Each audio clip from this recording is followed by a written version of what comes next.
Okay, so we just finished up the vent fan for the 1967 Clark Cortez.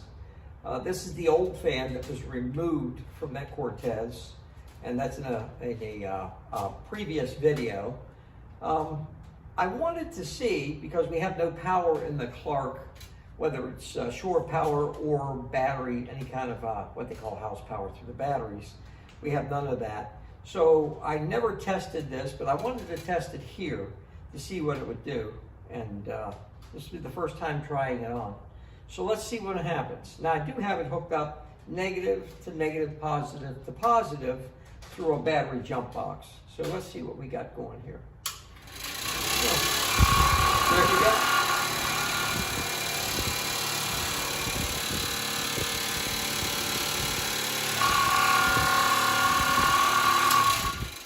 Well, so the reason why this fan was removed is that we attempted to get just a cover, and we were unsuccessful with that. So the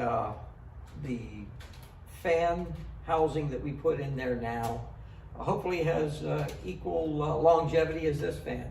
But again, we'll see. Hey, I want to thank you for tuning into Money's Ain't Right Garage. Thank you very much.